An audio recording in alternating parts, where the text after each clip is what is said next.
Yo, what's good? Hope y'all doing well. We're here today to talk about house music and the things that make you feel good. Me, I'm DJ Kemit. My mama calls me Kevin Hyman. Once a member of the two-time Grammy Award-winning Arrested Development, now deeply involved in Comedic Just and the Lounge Lizards. I love house music, and I love you. Alright, so cool. Wow. How did I get here? Besides driving? Well, let me tell you. It's been a journey. Started back in middle school with the viola. That was my first love, first instrument.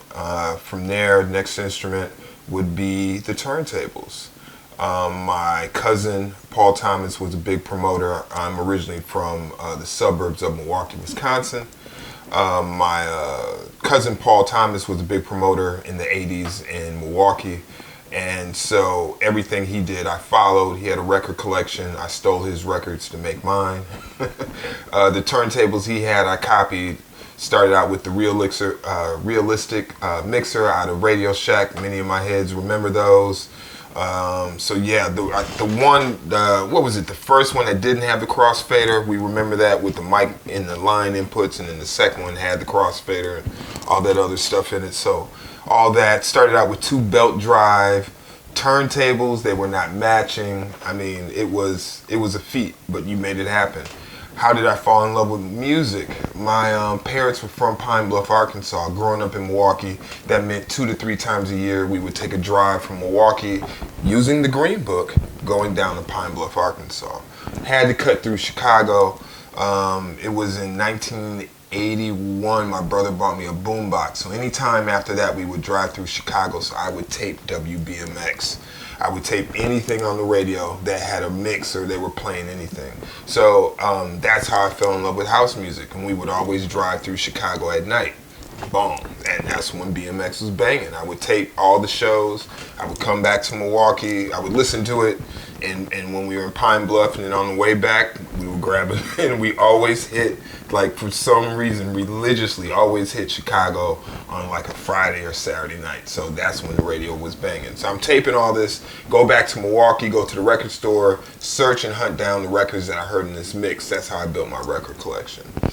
From there, around 1985, I meet a guy named Todd Thomas. We started a DJ crew called Knights of the Turntables. We stole that name from a group out of LA. Salute to them. Incredible group. I think it was a group of 7 or 8 different DJs.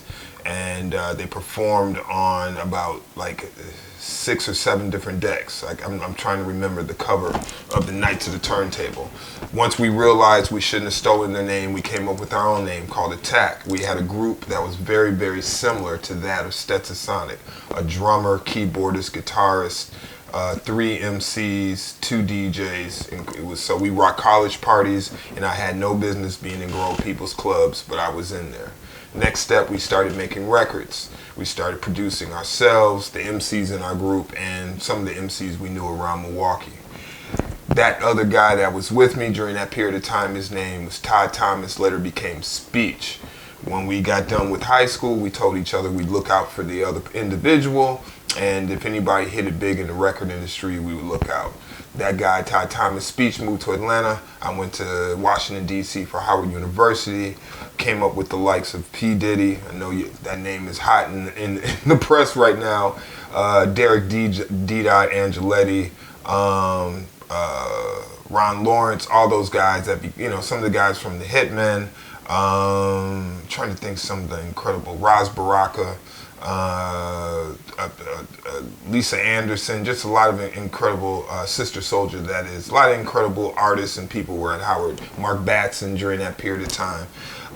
So those were the people I was meeting and hanging out with on campus during that. And at that same period of time, Todd Thomas Speeches in Atlanta, starting to make his waves and still producing music. By the time I graduated from Howard University, Speech had landed his deal. I went out on the road with him. I had one more semester to finish at Howard. That was a Chitlin Circuit tour, basically a van with a U-Haul tie behind us. And it was all the members of the group, everybody piled up in there. I was a stage tech at that time. Did that scenario, had to make a choice. Arrested Development was going out on tour with En Vogue and Luther Vandross. I had to choose finish undergrad or go on tour. Finished undergrad, did that, wrapped everything up in DC, moved to Atlanta, and then became the stage manager for the group. My first thing was to get a passport, and we did the Cannes Music Festival. It was called Medem at the time. Cannes, France, and I was the stage manager. Did that, it went over beautifully. The production manager at the time didn't live up to its responsibilities. I then got promoted to production manager, and that started my career as a production manager for Arrested Development for basically 2 world tours up until the release of the second album, Zina La Madouni. The DJ at the time, headliner, no longer wanted to DJ. I took his place. I became a member of Arrested Development, and boom, that's how that happened. So yeah, when I moved to Atlanta in 1993, moved here February of 93, matter of fact, into January, top of February. And as soon as I got here, I was on the road and had to get my passport because we flew off to Cannes, France. But when I got to Atlanta, I was already beginning to produce. Because I was starting to produce more when I was in undergrad. So in high school I was producing. Got to undergrad, my parents were like, "You're not taking turntables, no equipment, nothing. You're focusing on." So at Howard it was pretty much business until I found some other cats who had equipment on campus and back to work, right? So then get to Atlanta, move to Atlanta fresh. I mean, I've only been to Atlanta probably the summer before. I had visited just to check out speech and the setup and things of that nature. And that's before, so that's when we did that Chitlin Circuit tour. So basically the year before when I got to Atlanta, they gave me a map and a van, and they would say, "We need this." So I'd have to figure out, that whole thing. So this is, like I said, 93. There was GPS, I don't even think was popping in. If so, it was just barely getting on. But there was no smartphones, nothing like that. Ask somebody, they say, when you get to the big tree, make a left. And when you get to the such and such gas station, it was those directions. So when I got to Atlanta, I was focused on hip hop production, but I was always, at the same time, I was always spinning house. I don't know if that makes sense. So I'm still producing hip hop, but at no point in time did house music stop. When I was at Howard, I would go to the house music clubs. I would get a ride there. The club would be done at like 3 in the morning, and I'd have to walk back to campus if I didn't have a ride, because I didn't have no money and nothing was popping as far as transportation, to get back to campus. So I'm always doing house, but when I'm with Arrested Development, I'm getting my hip hop production, on. So when I get to Atlanta, I go to Earwax Records, meet the owner of Earwax Records. His name is Jazz. And, we're just kind of talking, and over a number of visits to Earwax, I start, speaking on my love for house and disco, and they're kind of off-put because they know me from Arrested Development. And so when they started doing their second Saturday parties, I do believe I asked Jazz if I could spin, and he laughed, and he didn't think I could do it. And eventually I did get in, and that became a thing. And thank you, Jazz, for that. Thank you, Earwax, everybody over there. So when I first got here on the radio, the only house on the radio was Ron Pullman, and it was on V103. If you live in Atlanta, I want you to hear me say this one more time. When I got here, the only house on the radio was on V103. If you're in Atlanta now and you listen to V103, it's not going to sound like I'm telling you the truth, but I'm letting you know. So Ron Pullman was putting it down either Friday or Saturday night, and so he also had a club residency, I do believe, during that period of time as well. I'm not sure if he was at the Warehouse, one of the earlier clubs here, and like Kai Alcé and Ted Patterson. Ted Patterson lived in Atlanta during this period of time because, from what I understand, they were spinning at a club called Plastics near Little Five Points. So that was one of the earlier spots where house music was happening, but that was pre me being here. I think that was late 80s. Like I said, I didn't get to Atlanta till 92, 93. So yeah, my focus was there on hip hop and house. That was everything, and you know, then I started to find my clique here. There was a gentleman by the name of Tony No Names that had a like a loft apartment on Broad Street downtown, and he threw parties there. And he was a big house head, so that was another spot where you landed on a lot of parties. 688 Spring Street, a lot of parties. Tracks, of course. Tracks is always going to be banging no matter what city you're in. And that was like right across the street or next to 688 on Spring Street. So people who remember 3rd and Spring Street, Yin Yang Music Cafe. Yin Yang was at the end of the street. That building at the top on the left-hand side, what used to be called 688, and then Loretta's or Tracks was right there on the other side. Yeah, so with that little area there on Spring Street, so that 3rd and Spring Street, Yin Yang, 688, and Loretta's. And I mentioned Tracks, but Tracks was actually located at the warehouse a little bit further down on Marietta Street. I kind of got that mixed up. Started thinking of Tracks in DC and Tracks in Atlanta. But anyway, the house scene in Atlanta was a lot of different warehouse parties. And then that turned into late night parties. One of the main spots for house was MJQ, an event before the Deep event began. And the Deep event was Cullen Cole, Kai Alcé, and myself, DJ Kemit. But before that, there was a gentleman by the name of Justin Chapman that was spinning at the MJQ's, the original MJQ, which was located actually across the street from where it is now, and it was underneath the Claremont Hotel, I do believe. It was in the basement. And so when I first went there, there was the good brother Justin Chapman was spinning. And again, it's in a basement. It was, it was dimly lit, but it was a good vibe. And that was probably one of the first spots where I was like, okay, this is the underground scene. And so he was the first person that I saw that had a residency spinning house music at MJQ. And then when it moved across the street, MJQ moved, it took over a spot that used to be called Lou's Blues Review. So where it is now, underground, MJQ, that used to be a blues club. And myself and some other promoters used to throw events there pre-MJQ as well. And digital DJs would do some parties down there. Salute to the likes of DJ Tabone and Jamar Ahmed from WCLK. They would do parties down there as well.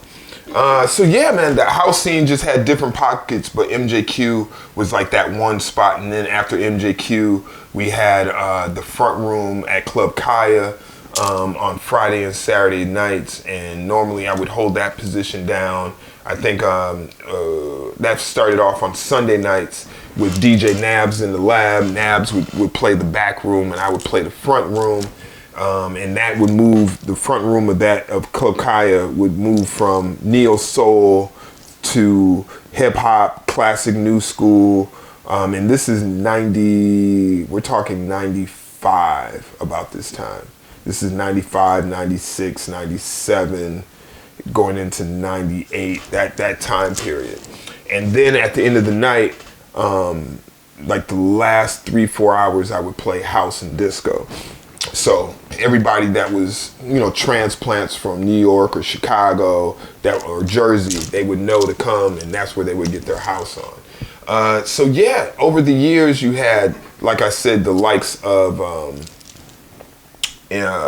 Plastics, the likes of MJQ, and there's a number of gay clubs that I'm just not privy to that were also holding down the house scene very strongly, like the Eagle, Loretta's, and numerous others that I just wasn't privy to or I'm forgetting, and please forgive me.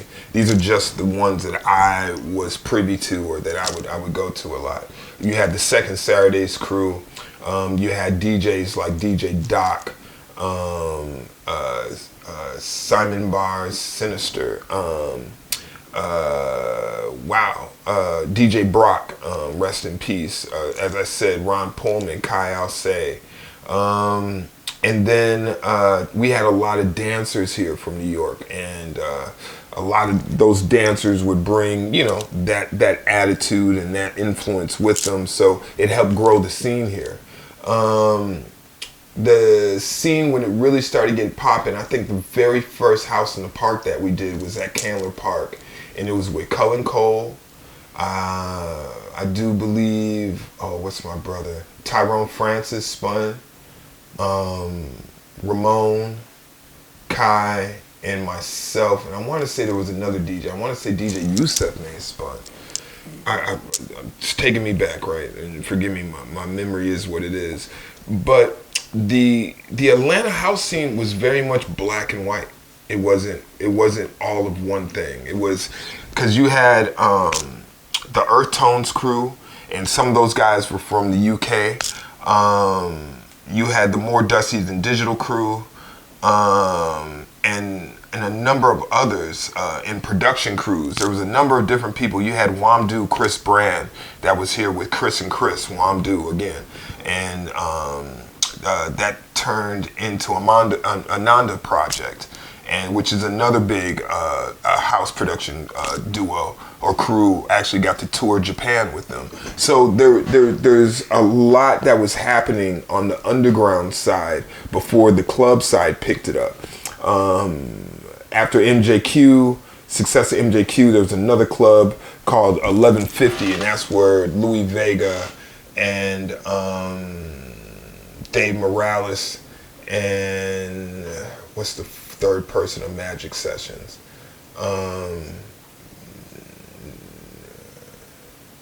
Tony Humphreys. Yeah, Tony Humphreys. Those three would come and do the Magic Sessions, and they would do the Magic Sessions, I think, wherever they could, they would do it at Winter Music Conference and all that stuff. So 1150, which became Opera, that was another big spot for house music. I went on to spin there between 2000 and 2005, and that was about 2,500 people, and that was progressive house. So for me, it moved from soulful house classics into progressive, and then about that 2004, 2005, I said, I gotta take a break. It's changed. Mid-90s, it was like a lot. Here in Atlanta, we were playing a mix of everything, but a lot of the filter and disco house was big in that mid-90s. So filter house, meaning they would take disco classics, beef it up with your typical drum kit, your 909, customize some sounds or whatever, and just beef it up, the kick, snare, and hi-hats, and filter out. When I say filter, you're taking the highs out and more so focusing on the lower register of the music, the bass, and putting vocals over it, structuring a sound over that. And so that sound was really big. It's still happening today, going strong when people get a good sample, good loop, good singer, good concept. But that was a big basis of the mid 90s. Going into the late 90s, I think people became more critical about the production and started bringing in live musicians and things of that nature. We had more fun, a little bit more fun. We were a little bit, I think because it was still new and happening, we were loose and we kind of let the music take us. And it was, like I said, it was a lot of fun, and we didn't have a lot of barriers, or we hadn't put up any divisions in our mind or anything. We was just like, have fun, get people dancing. Now, the stakes are high. People are running with 3-4 decks at once, and trying to keep your crowd entertained. And now we have a lot of conversations about the dance floor as the DJ's spinning. The dance floor, you have this one section, not one section, but one fraction of music where everybody on the dance floor is concentrated on the DJ and barely dancing, right? And then there's the other side of it where your DJ's playing and you have eye-to-eye communication between the dancers. Like the dance floor is engulfed, like they're taking in the music but not focused on the DJ. And I guess it depends upon the DJ and which one they, which scenario best fits them. And I'm not going to say either one is good or bad. I'm just saying those are the two different scenarios. When I came up And in the environment that I played in, it was very much of me playing to individuals that were into each other, and they were dancing, and it was communicated. And then they would give it back to the DJ off a blend. They would say, ooh, or, go DJ, or rock that, bang the box, whatever. And now the DJ is hailed as, in some scenarios, the DJ is more hailed as a superstar and, looked at. I know for myself, when I think of what the scene is lacking now, I feel as if I didn't do a good enough job myself. I'm not going to talk about other people, of bringing up a younger demographic and reaching out to the youth. Because at the events now, even though they're well attended, the demographic is older and they're not dancing as much. You know what I'm saying? So if we would have, and if this is what I can say. In the past, I've made that mistake, and now I can move forward in a way where I am embracing other people and being more open to telling my story and letting people know how I got here and what house music means to me. And hopefully that transfers over into people taking, just being inquisitive and wanting to do it themselves. So yeah, the scene has changed, but there's still so many possibilities, especially with the technology. And for the music that I hear that's coming out from newer producers, I actually do like it. It's a step away from where we were, coming from those disco sounds. And again, that's orchestration. And now things are becoming a little bit more minimal and stripped down. But the soul is still there, and there's more space in the music. And, it just speaks to the times, I think of how music is moving. Andre Benjamin just dropped a flute album.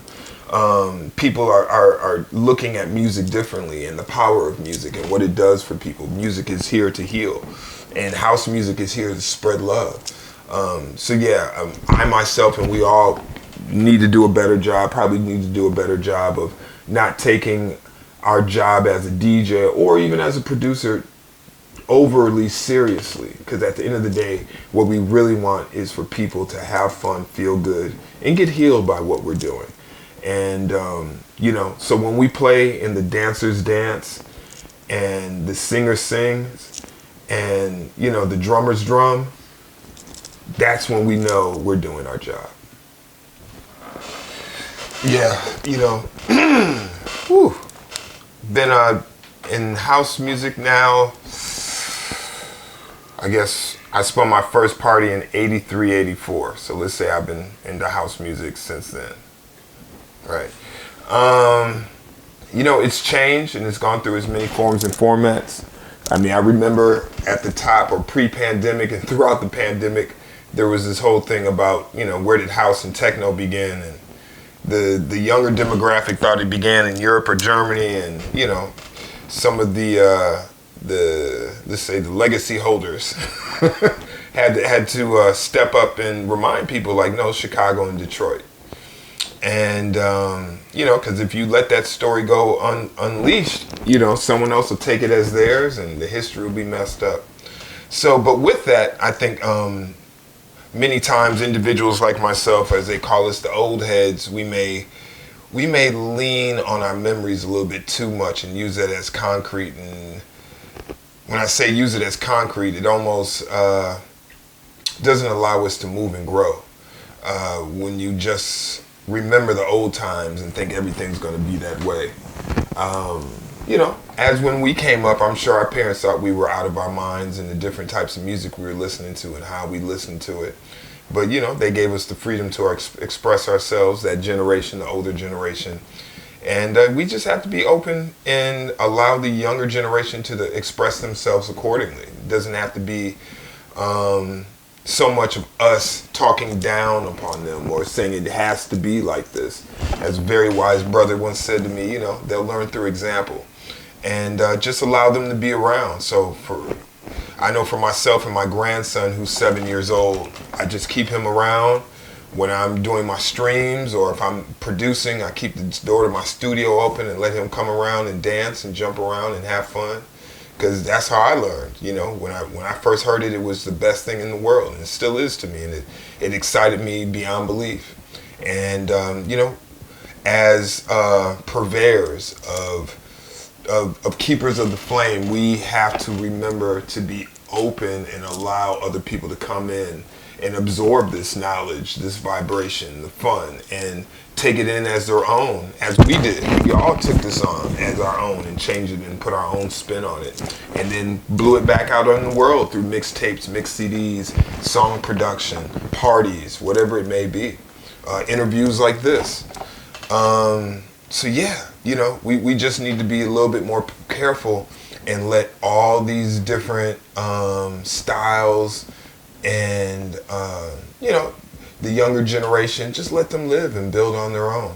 Yeah, we have EDM now, you know, techno. Some people say techno's fading away and the sound's getting more soulful. You know, and that's what happens. Things change. When house was here in Chicago and New York and Philly and Jersey, it was here, and then in the 80s and went over to Europe and Japan. And in Europe, some of that music got a drug connotation connected to it, and the tempos went up. Some of that based off of the drugs, some based off of just the progression of the music and the times and the individuals and the parts of the world where it was landing and their own interpretation of that. Then when it came back here, it had a different form, and it almost was unrecognizable, but it still spoke to the masses, and people are still attending. Someone asked me, do I think the house events, the more soulful events, will it ever get the numbers that EDM and techno get, right? The Oakenfolds and those that's how disconnected I am from all those guys. I can see these guys, but anyway, the Steve Aoki's and those guys, right? How their stardom is just beyond belief, and the attendance of the festivals that they do and the ticket price. Will we see that? You know, that's a good question. You know, like I said, everything that I said before can lead up to that. Are we going to be more open? Are we going to be less defining? Are we going to allow people to take house music and let it evolve into whatever else they see it as? It can't stay underground forever.